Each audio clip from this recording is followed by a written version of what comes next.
judul yang udah saya bikin, yaitu hakikat pajak kontemporer.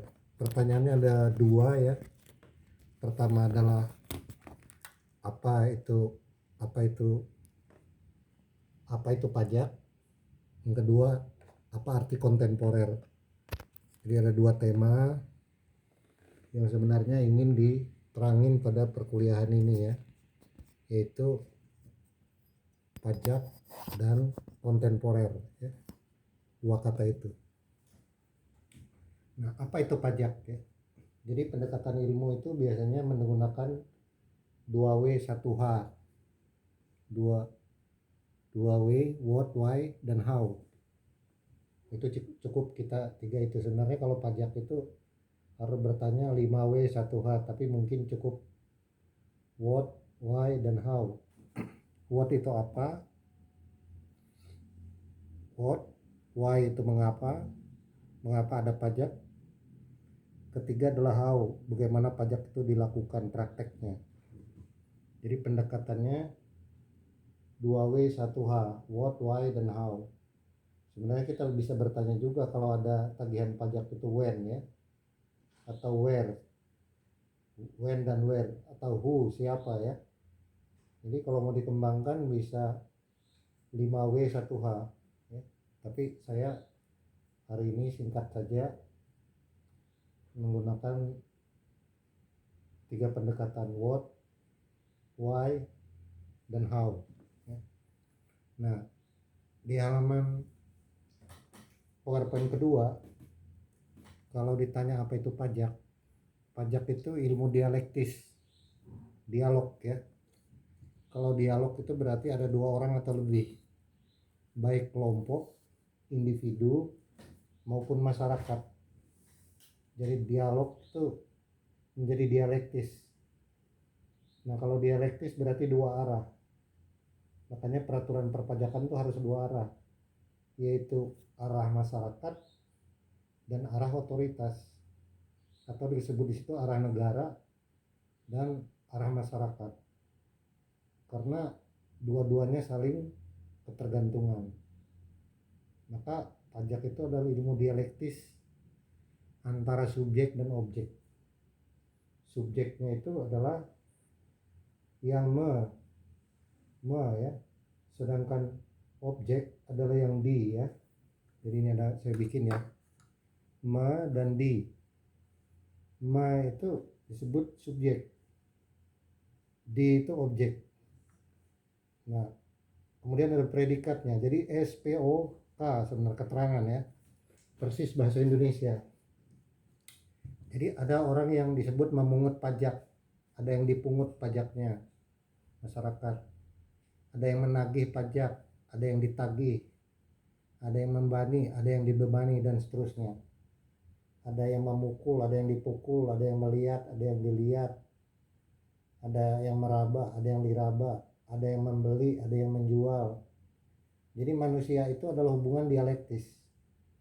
Karena dia masuk tatanan ilmu, maka dia ilmu dialektis pajak itu, antara otoritas pajak yang memiliki hak dan dialektis kewajiban sebagai warga negara atau masyarakat.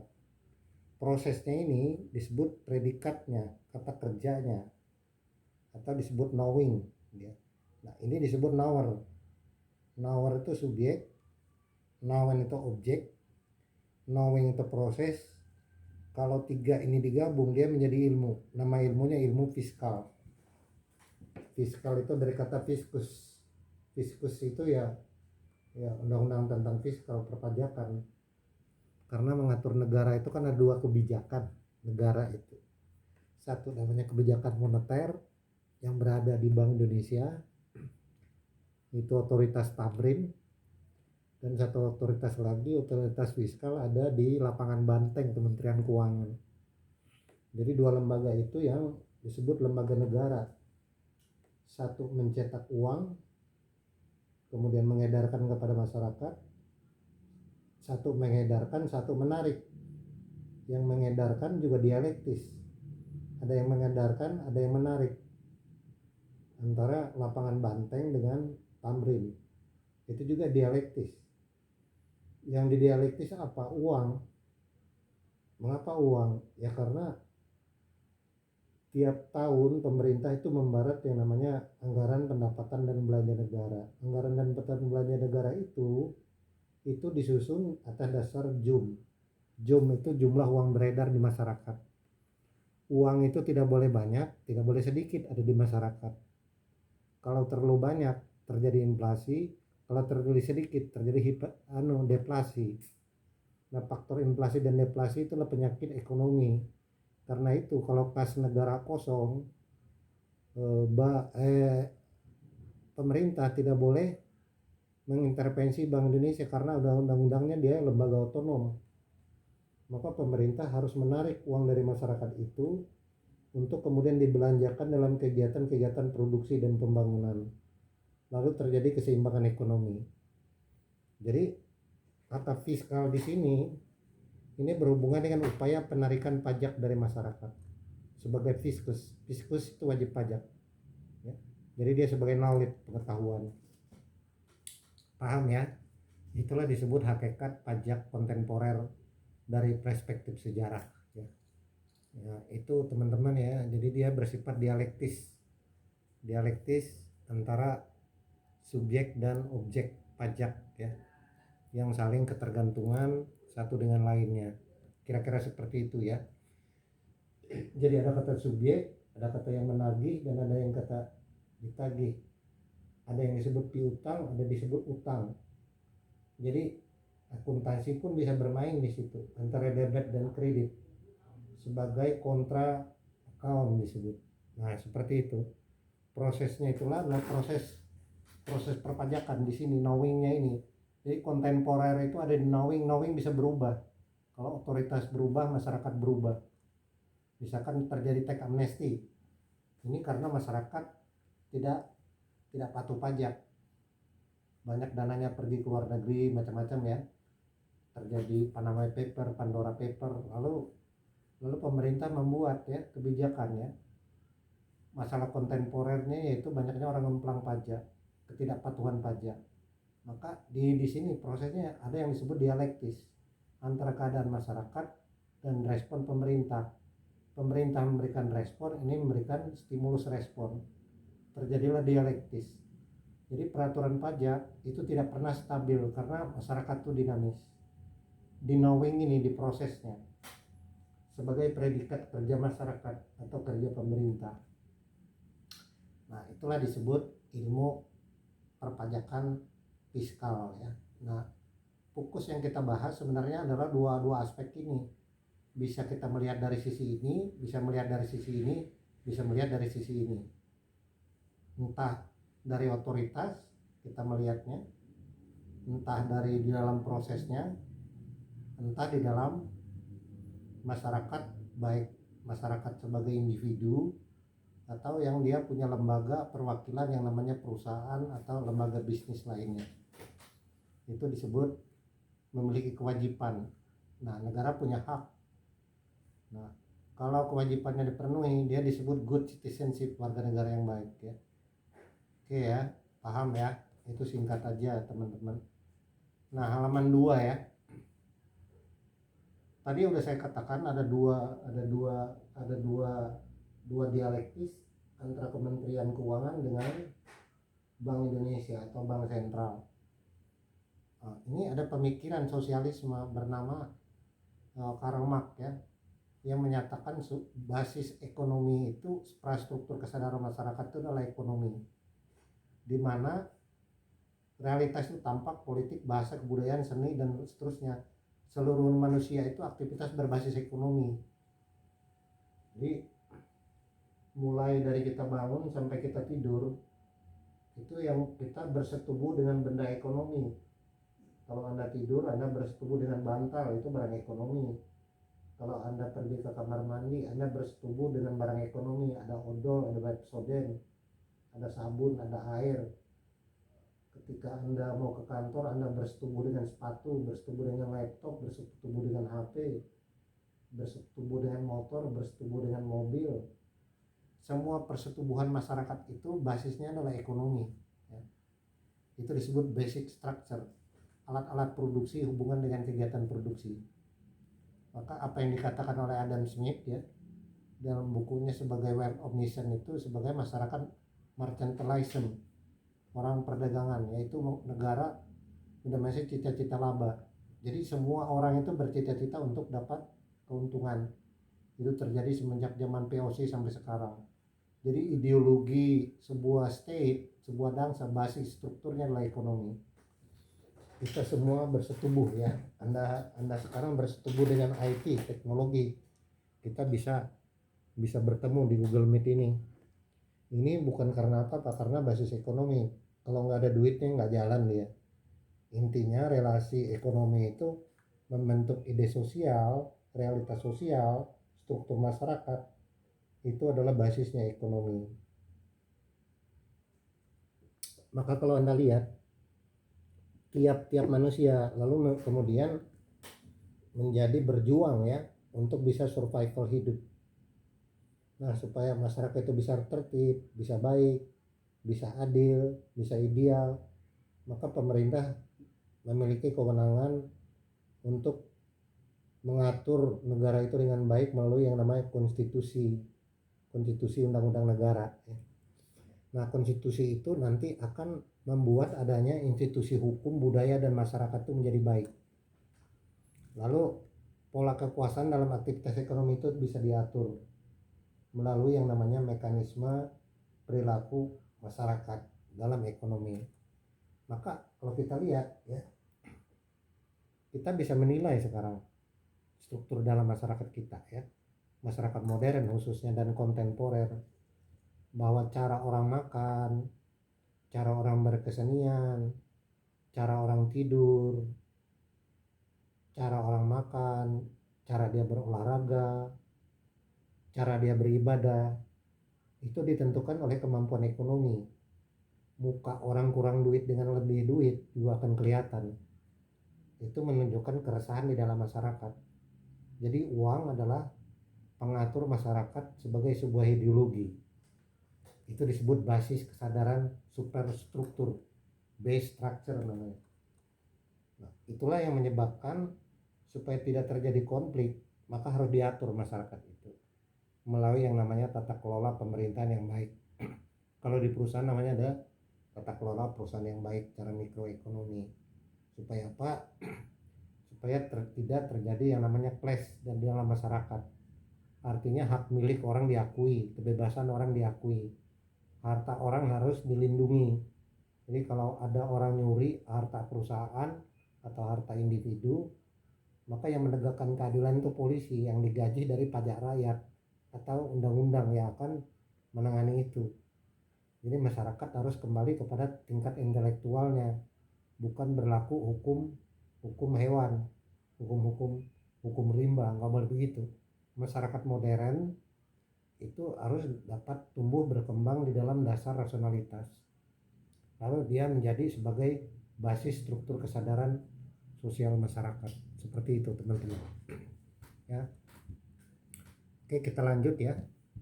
Nah, ini kalau kita lihat dalam struktur ekonomi ya, ini merupakan struktur Karl Marx ya. Kritik dia terhadap sosialisme yang tidak bisa kita bantah sampai hari ini. Jadi ada kelas-kelas dalam masyarakat itu. Kelas paling bawah namanya pekerja, pegawai, masyarakat tertindas atau kaum proletar. Ya, seperti kita ini, seperti saya ini pegawai ya, orang tertindas. Kemudian ada kelas-kelas menengah. Nah, ini kelasnya disebut orang top management ya, kelas menengah atau orang-orang yang penghasilan menengah. Ini kalau ini banyak umumnya masyarakat, ini tidak terlalu banyak. Kemudian di sini ada kekuasaan negara ya, yang mengatur kekuasaan negara, hukum dan militer. Kemudian di atasnya lagi ada pembenaran iman atau ideologi oleh kaum rohani. Kemudian di sini inilah struktur kesadaran yang disebut kaum berjuis atau orang kaya sebagai hasil akumulasi kapital. Manusia kaya di dunia mereka ini. Lalu akhirnya yang mengatur struktur kesadaran ini di dalam struktur masyarakat ini, hubungan relasi mereka ini, uang adalah segalanya dengan alasan apapun. Jadi kalau begitu terjadi yang disebut money is the power. Uang itu segalanya. memang uang nggak dibawa mati, tapi kalau kita nggak punya duit, perasaan juga mau mati. Jadi udahlah, kita nggak usah bantah itu. Itu kesadaran yang ada di dalam sosial masyarakat kita. Maka Marx mengatakan pajak itu harus dilakukan supaya ada distribusi dari trickle down effect dari atas ke bawah.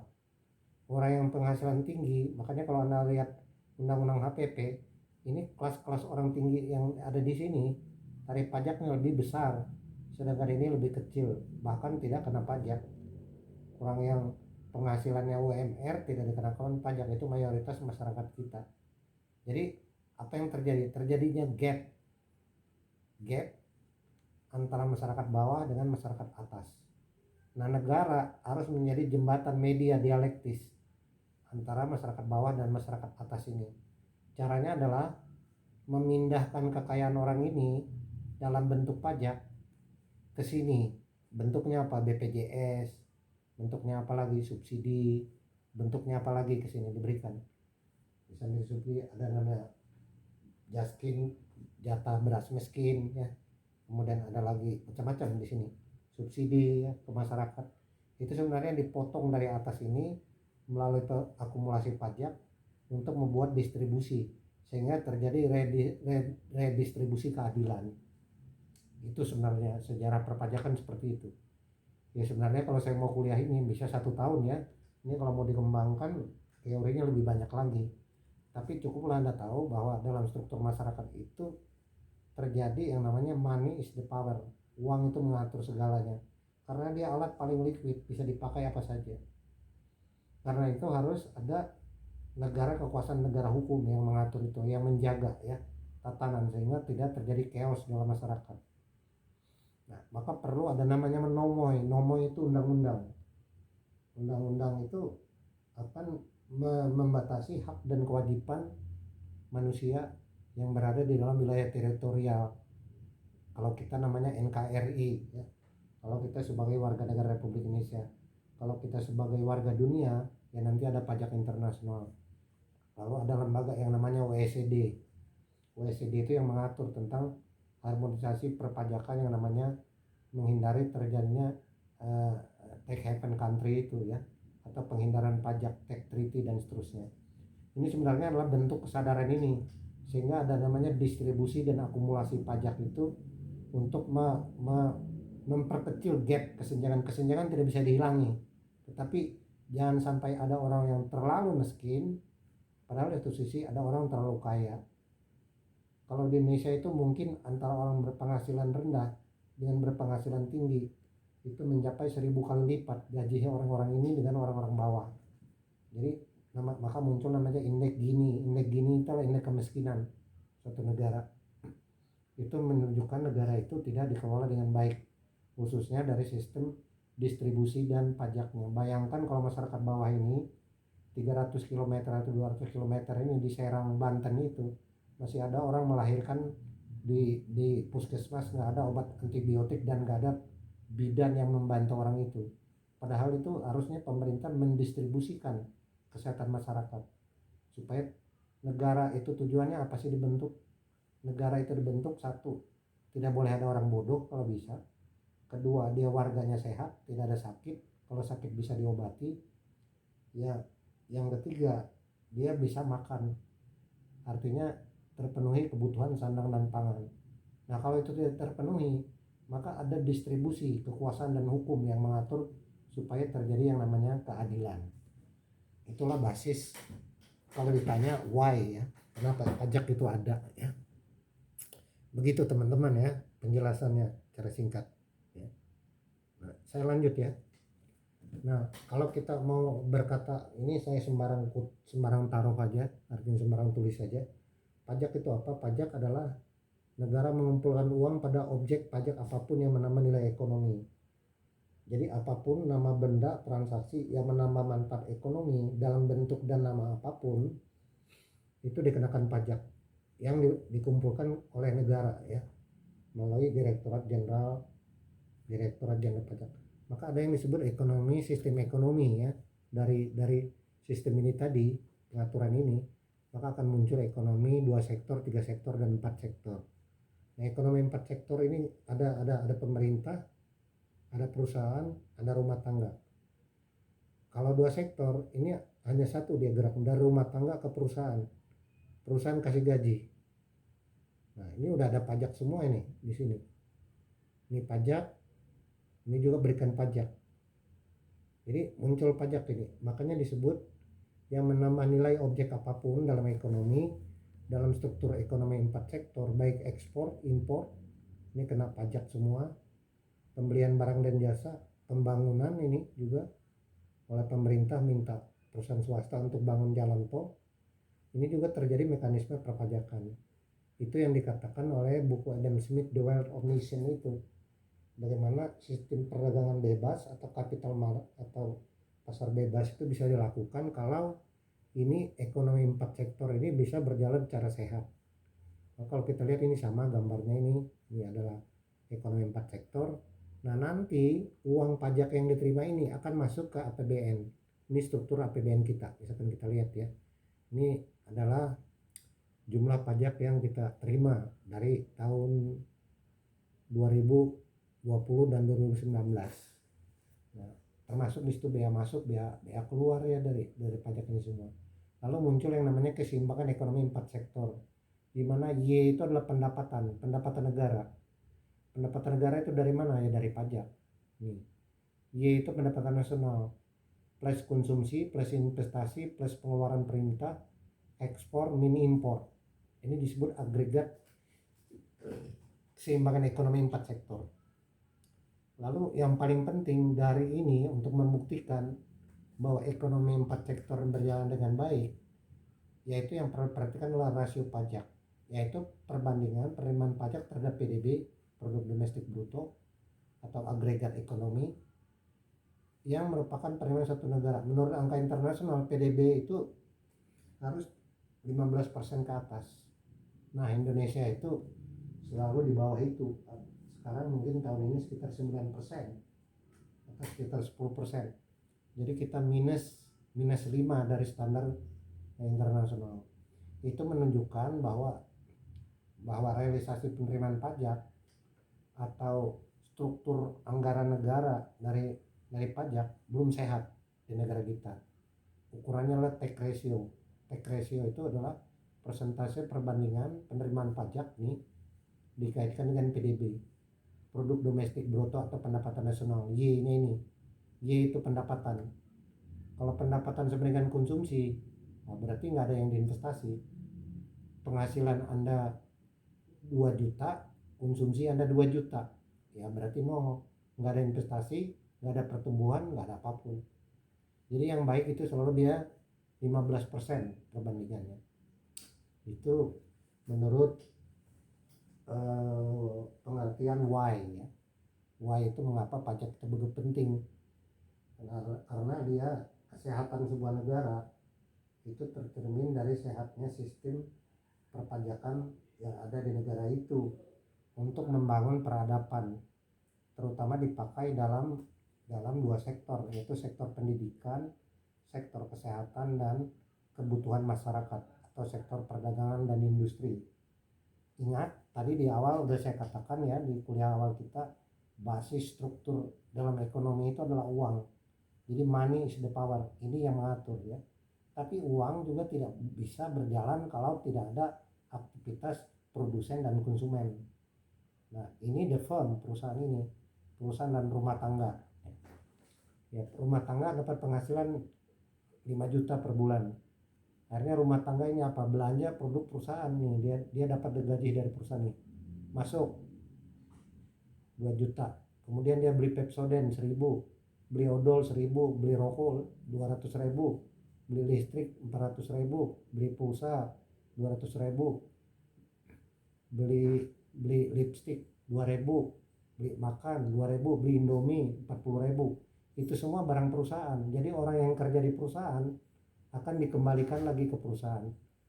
Orang yang pendapatannya minimum ini tidak dikenakan pajak. Tapi bagi mereka yang gajinya di atas PTKP, maka akan dikenakan pajak, harus masuk ke sini. Tapi yang ada indirectly. Ini bagaimana melihat struktur ini? Ini dapat dilihat dari kemampuan struktur masyarakat bawah, kaum proletar itu, pegawai itu basis dasar ekonomi atau suprastruktur kesadaran disebut ya. Begitu teman-teman. Nah, lalu kalau kita lihat ya, di sini ada satu hal ya, bahwa nilai sebuah manusia atau masyarakat itu dilihat dari nilai kerjanya. Makanya aku kerja maka aku ada. Kalau orang pengangguran itu disebut underemployed employment. Orang yang tidak punya penghasilan itu menjadi beban bagi negara.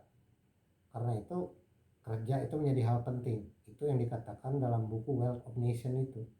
Jadi martabat manusia itu ditentukan oleh hak milik, prestasi kerja sama sucinya dan tidak boleh diganggu. Artinya apa? Hak milik seseorang yang dia peroleh dengan kerja benar itu harus dilindungi, diakui. Sedangkan modal utama buruh jika tidak beruntung adalah tangan dan keterampilannya, artinya dia kerja. Sama sucinya dengan hasil kerja manusia terbaik dalam panggilan hidup.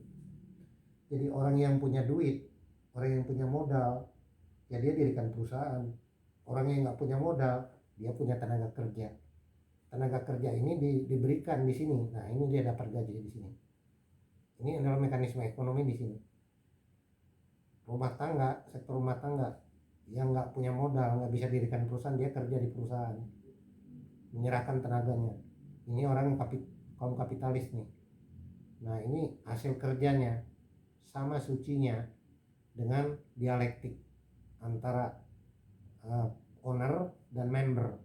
Owner itu pemilik perusahaan, member itu adalah para pegawai perusahaan dari CEO sampai tukang sapu atau tukang bersih WC. Itu disebut kaum proletar. Karena itu pembagian kerja menjadi penting. Oleh Adam Smith itu disebut division labor. Karena dengan ada spesialisasi kerja, orang itu menjadi produktif. Maka ada istilah the right man on the right place itu. Pembagian kerja terspesialisasi itu akan menghasilkan mutu. Jadi di sini sebuah negara yang maju itu harus memperhatikan sumber daya manusia. Karena dengan manusia memiliki produktivitas tinggi, penghasilannya akan tinggi, konsumsinya akan tinggi, kemudian produktivitasnya tinggi, pembayaran pajaknya pun akan tinggi, dan negara akan maju. Itu di dalam buku chapter 3 yang disebut dengan pengumpulan modal dalam struktur The Wealth of Nation. Nah, itu struktur ya. Jadi kerja itu meniru fungsinya alam. Fungsi alam itu apa? Ada fungsinya masing-masing ya. Di alam itu ada fungsinya ya. Ini fungsinya untuk apa ya? Ya pulpen itu fungsinya untuk apa? Untuk nulis ya. HP itu fungsinya alat komunikasi ya. Kendaraan itu apa? Ya fungsinya alat transportasi. Jadi kalau kita itu disebut masyarakat yang baik itu kalau masyarakat kerja sesuai dengan spesialisasi bidangnya. Nah, itu disebut division of labor untuk menghasilkan produktivitas. Pembagian kerja menjadi penting. Jadi agak unik juga ya kalau CEO perusahaan adalah dokter tugasnya kan nggak seperti itu. Atau ada menteri dari jurusan kimia tapi jadi menteri BUMN misalkan. Itu nggak cocok gitu.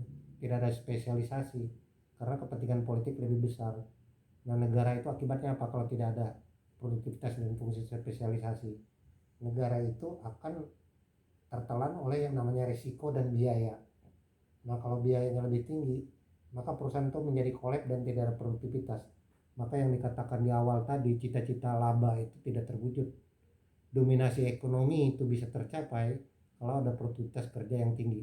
Produktivitas kerja yang tinggi, cita-cita laba ini akan tercapai, maka dampak penerimaan pajak juga akan menjadi besar.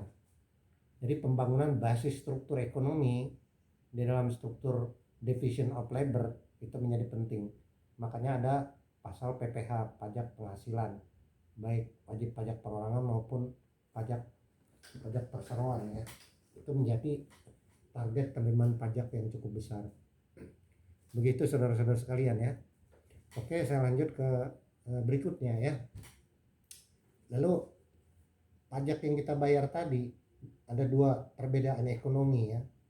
Ekonomi makro itu ada faktor ini, ekspor dan impor, dan peran pemerintah, itu ekonomi makro.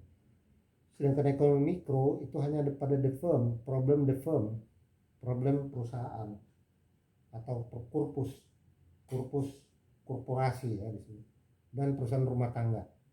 Jadi ada dua perbedaan ekonomi ya. Untuk membedakan itu ekonomi mikro dan ekonomi makro. Ekonomi makro itu menyangkut APBN, struktur inflasi, uang beredar, devisa, kemudian tarif bunga dan seterusnya.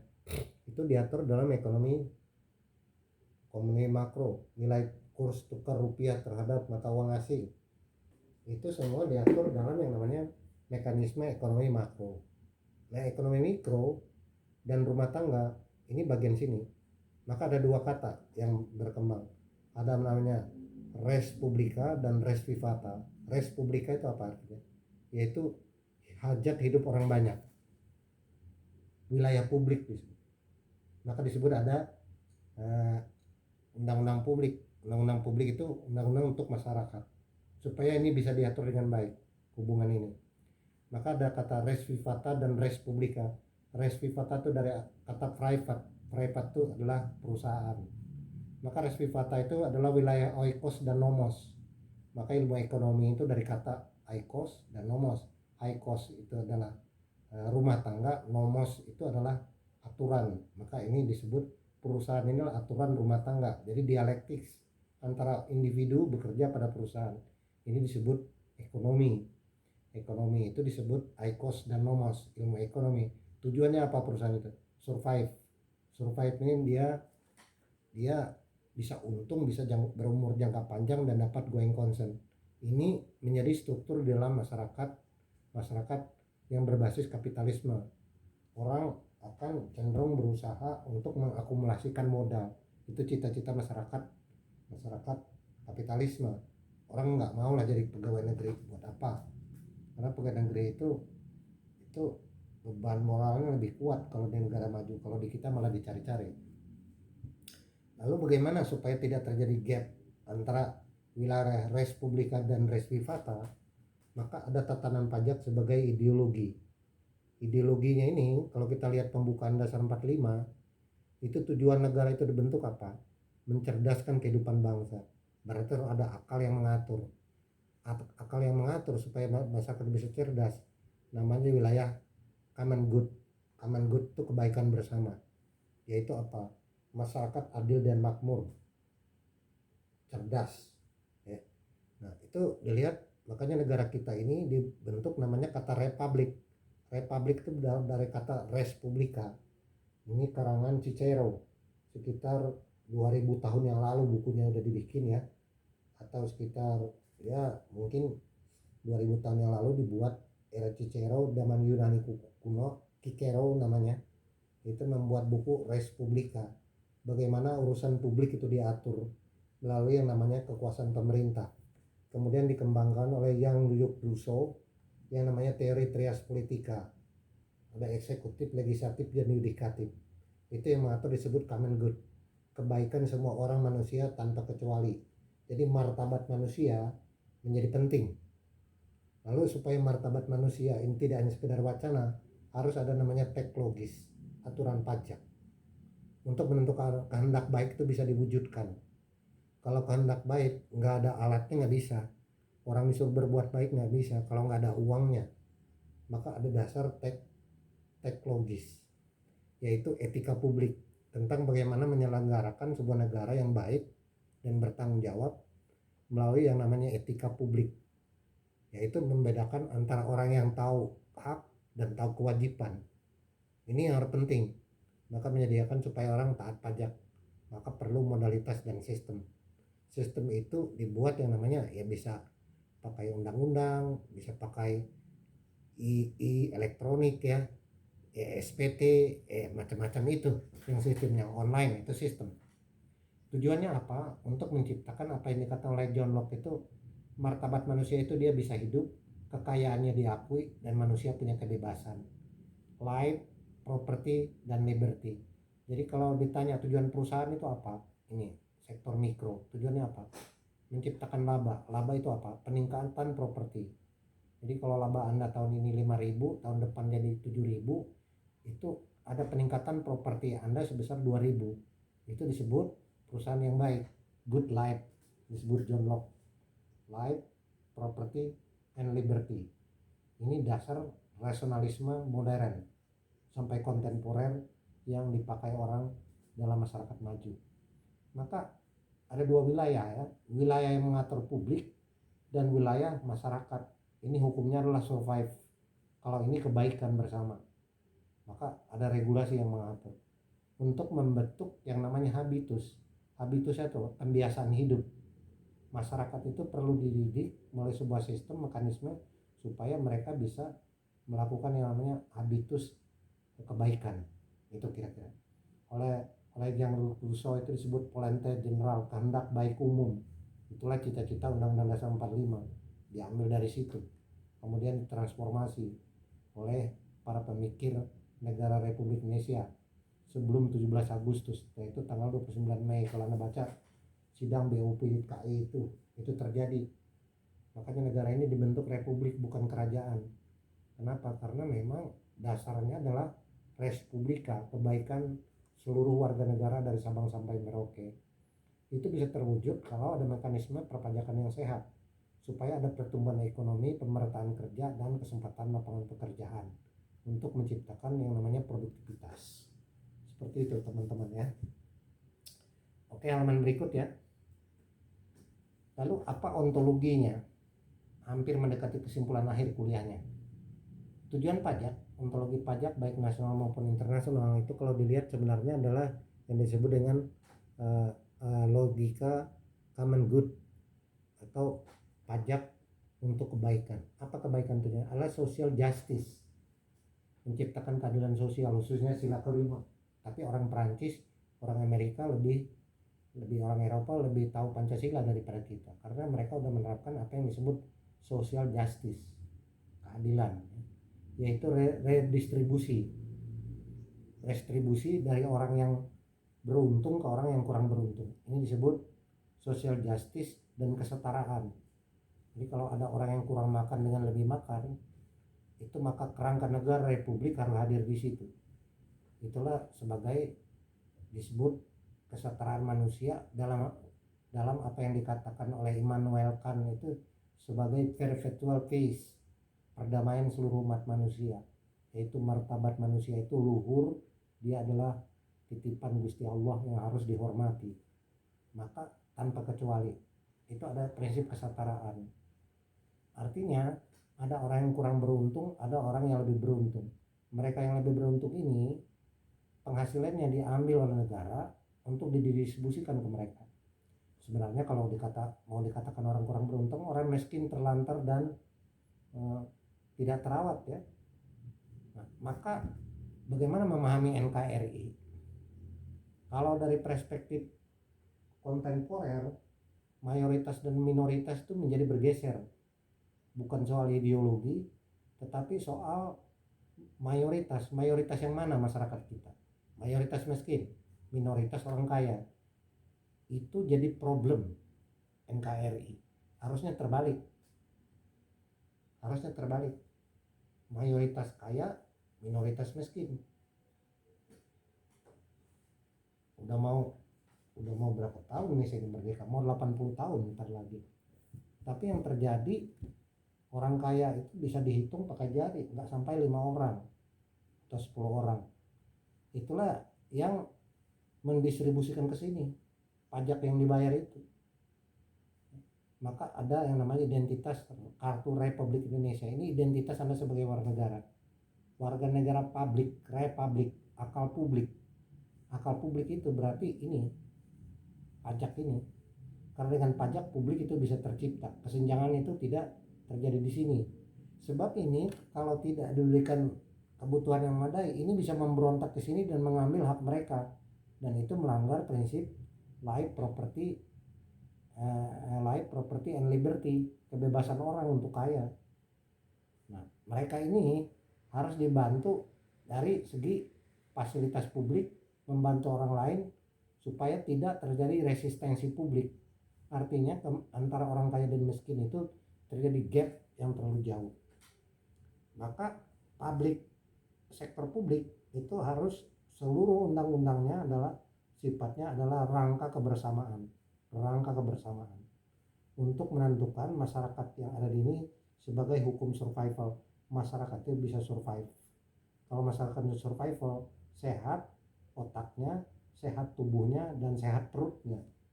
Itulah yang disebut cita-cita kemerdekaan, disebut liberty dalam konteks revolusi Prancis yang akhirnya dipelajari oleh Bung Hatta dan Soekarno bersama Muhammad Yamin dan Supomo, Profesor Supomo, yang akhirnya menyepakati negara kita berbentuk republik.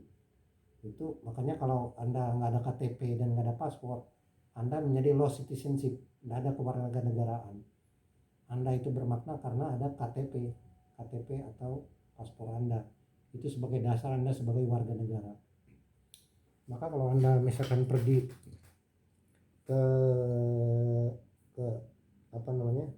pusat tentara di Prancis, kalau kita pergi ke sana akan ditanya, ya, Anda siapa?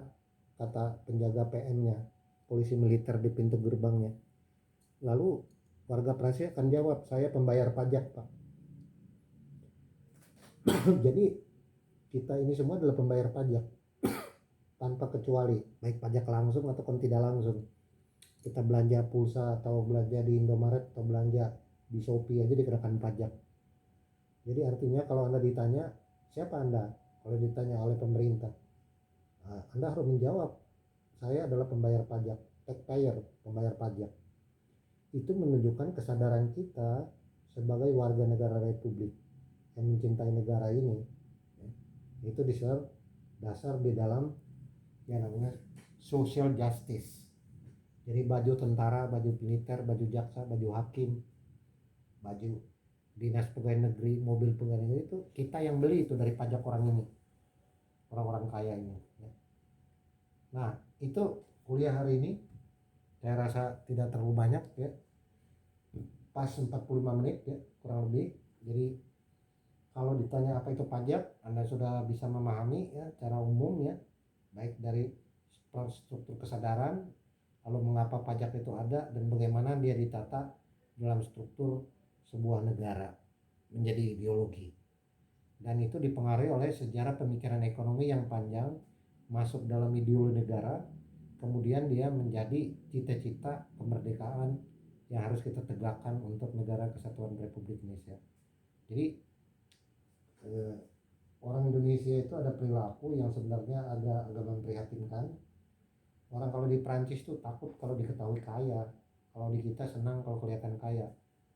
Karena kalau ada orang kaya itu pajaknya akan dikejar pemerintah ya, pajak yang harus bayar. Kalau kita kan kesadaran wajib pajaknya belum menggembirakan. Apa cirinya teks amnesti? Teks amnesti jilid 1 dan sekarang mau jilid 2 kalau jadi. Kenapa ada teks amnesti? Ini menunjukkan di sini persoalan paradok antara masyarakat, para pembayar pajak tidak nurut ke sini. Jadi ada resistensi ke sini. Ketika ini membuat aturan, ini ada perlawanan dari sini. Maka rekonsiliasi itulah, pengampunan itulah bentuknya, diampuni ini dengan tidak ada denda dan tidak ada hukuman, tapi Anda wajib membayar. Itu adalah sebuah kondisi di beberapa negara dan dialami oleh negara kita. Buat teks amnesti itu adalah pengampunan, ya namanya juga amnesti ya, pengampunan, mengampuni masyarakat. Jadi ada kesan negativitas ya di situ, masyarakat seolah-olah bersalah. Nah sebenarnya kalau begitu ya dia lingkaran setan, kita nggak tahu sebenarnya apakah pemerintah yang buruk atau masyarakat yang buruk. Jadi ini tanggung jawab bersama, maka itu ada yang disebut dengan kerangka kebersamaan. Saya buat di sini common good itu kebaikan bersama. Tanpa itu tidak akan kita peroleh sebuah konsep ideal di dalam sebuah kesehatan sebuah bangsa dan negara. dan dialektik antara masyarakat kita sebagai suatu kesatuan, ya. Berbeda tapi satu ya tapi berbeda. Perbedaan itu dan kesatuan itu harus disatukan, penyatuannya melalui yang namanya kerangka kebersamaan. Maka kalau ditanya pajak itu apa, ya pajak memang kontribusi oleh para pembayar pajak kepada orang lain tanpa ada prestasi langsung, seperti itu memang. Ya mungkin dalam tradisi agama juga dikenal adanya misalkan bayar zakat. Kalau orang Nasrani, orang Kristen ada yang namanya perpuluhan, ya persembahan kepada Tuhan, kepada gereja. Kalau di Hindu Buddha ya ada diatur yang namanya hukum karma, ada yang namanya belas kasih, ada yang namanya tabur tuai, ya macam-macam. Itu adalah persembahan kita kepada negara, karena apa yang menjadi hak raja berikan kepada raja, dan apa yang menjadi milik Tuhan berikanlah kepada Tuhan. Kira-kira seperti itu. Nah, kesimpulannya apa? Ideologi ekonomi di sini ya, basis struktur ekonomi ini, ideologi ini muncul, ideologi kapitalisme itu muncul yang kemudian dikritik oleh Marx, tapi juga tidak berhasil. Saya rasa sosialisme mengembangkan sama rata sama rasa itu tidak berhasil, karena kalau masyarakat sama rata itu tidak ada achievement, prestasi itu muncul kalau ada kompetisi itu yang memungkinkan orang untuk berprestasi. Di pasar bebas itu adalah kompetisi dan kompetensi. Kompetisi itu persaingan, kompetensi itu kemampuan dia mengelola untuk menghasilkan. Orang yang kerja lebih banyak akan menghasilkan banyak, orang yang kerjanya sedikit menghasilkan lebih sedikit. Jadi berlaku yang namanya hukum sebab akibat atau determinisme, itu rasionalitasnya. Begitu juga sebaliknya pajak akan melihat sama. Kalau Anda kayaknya banyak ya Anda kena juga banyak, kalau Anda ya dikit ya dikit, kalau Anda nggak dapat apa-apa ya nggak dikenakan apa-apa. Jadi ada unsur keadilan di situ yang dikembangkan oleh pemikiran keadilan yang namanya John Rawls ya. John Rawls tentang principle of justice ya. Keadilan menjadi milik semua dan untuk semua. Nah itu kira-kira ya. Saya rasa itu pengantar umum dari saya. Silakan kalau ada yang mau dikomentari atau yang ditanya ya. Saya rasa itu hakikat pajak secara umum yang bisa saya sampaikan kepada Anda semua ya, bahwa sistem perpajakan itu memang penting bagi martabat manusia ya dalam era sekarang, dalam rangka state of welfare, kemakmuran sebuah bangsa ya. Saya rasa itu komentar kuliah umum hari ini ya, tidak terlalu banyak yang bisa saya terangin.